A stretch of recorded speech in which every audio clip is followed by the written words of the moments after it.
Hello my dear student, कैसे हैं आप लोग। हमारे यूट्यूब चैनल यूसी ट्यूटोरियल में आपका स्वागत है। तो अब हम जा रहे हैं स्टार्ट करने ज्योमेट्री 10th स्टैंडर्ड पहला लेसन सिमिलैरिटी। तो देखिए ये जो लेसन है ना बहुत इंटरेस्टिंग है, लेकिन बहुत सारे बच्चों का कंफ्यूजन भी इसमें ज़्यादा है। तो देखो आज मैं आपको सबसे पहले इसका बेसिक कॉन्सेप्ट समझाता हूँ, इसका इंट्रोडक्शन देता हूँ कि इस पूरे लेसन में आपको पढ़ना क्या है। तो देखिए सबसे पहले तो देखो सिमिलरिटी का मीनिंग क्या होता है ये जानना बहुत जरूरी है। ठीक है, अभी आप तक आप पढ़े थे 9th स्टैंडर्ड में कॉन्ग्रुएंट। कॉन्ग्रुएंट मतलब कॉन्ग्रुएंसी ऑफ ए ट्राइंगल।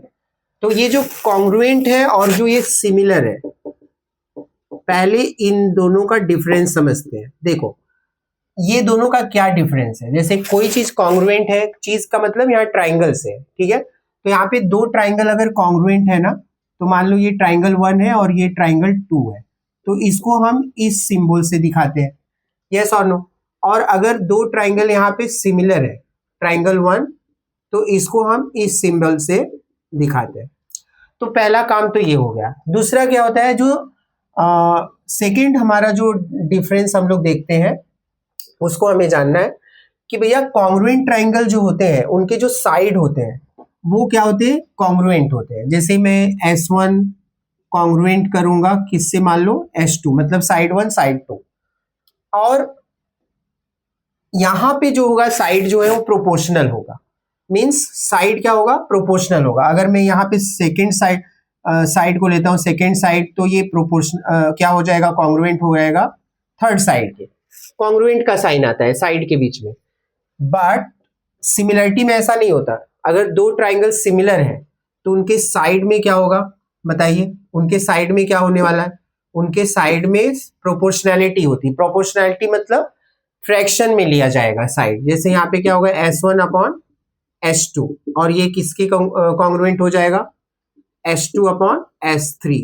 इस तरह से कोई साइड होगी ट्राइंगल की, उसको मैं ट्राइंगल लेकर के भी एक्सप्लेन करके आपको बताऊंगा। ठीक है, अभी मैं क्या समझा रहा हूं कि जहां पे सिमिलरिटी के साइड की बात की जाएगी, वहां पे साइड जो होंगे करेस्पॉन्डिंग साइड, वो आपस में ऐसे फ्रैक्शन फॉर्म में लिए जाएंगे। ठीक है, इसको प्रोपोर्शनैलिटी बोलते हैं। Proportionality is nothing only that is जितने भी रेशियो बनेंगे साइड के उसको इक्वल करते जाना है। ठीक है, और यहाँ पे साइड का रिलेशन क्या होता है कि आपस में कॉन्ग्रुएंट होते हैं।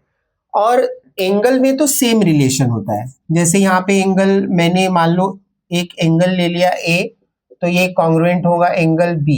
ठीक है, यहाँ कॉन्ग्रुएंट होता है, लेकिन सेम रिलेशन यहाँ भी होता है। एंगल के रिलेशन सेम होते हैं सिमिलरिटी में भी और कॉन्ग्रुएंट में भी। तो आशा करता हूँ आपको ये डिफरेंस समझ में आ रहा होगा।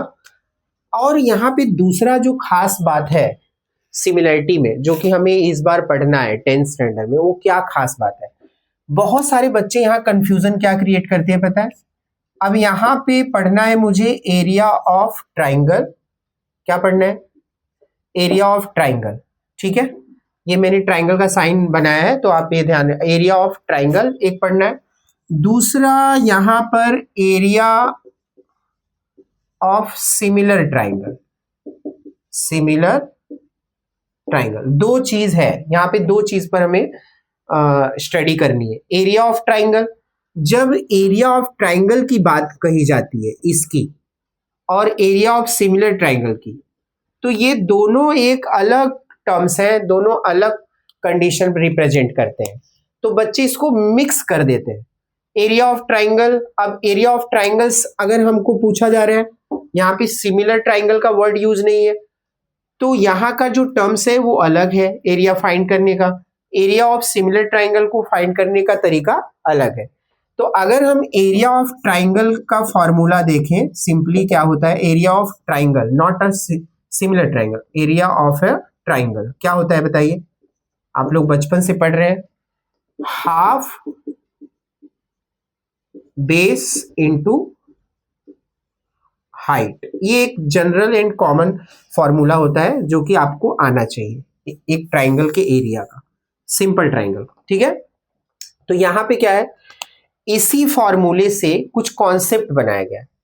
क्या बनाया गया कि अगर दो ट्राइंगल है और वो कंबाइन है, तो उसको हमें एरिया डायरेक्टली फाइंड करना है, तो उस कॉन्सेप्ट से हम कर सकते हैं। जैसे फॉर एग्जांपल मैं यहाँ पे एक फिगर बनाता हूँ, जैसे ये एक फिगर मैंने बनाया, अभी मैं आपको ऐसे रफली ले रहा हूँ तो आपको समझना है। देखो यहाँ पे मैं रफली फिगर ले रहा हूँ, तो आपको इस बात को समझ लेना है, ठीक है। अब यहाँ पे क्या है, मान लो मैंने इसको नेम दे दिया ABC और इसको मैंने दे दिया D।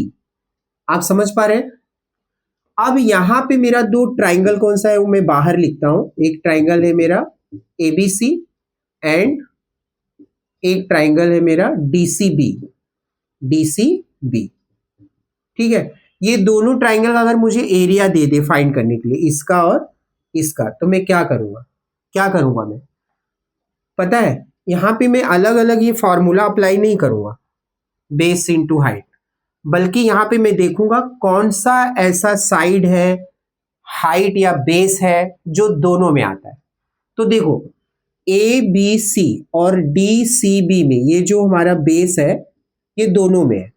तो जब मेरा बेस कॉमन होगा यानी जो हमारा बेस है अगर वो कॉमन होगा तो एरिया हाइट के रेशियो में चला जाएगा।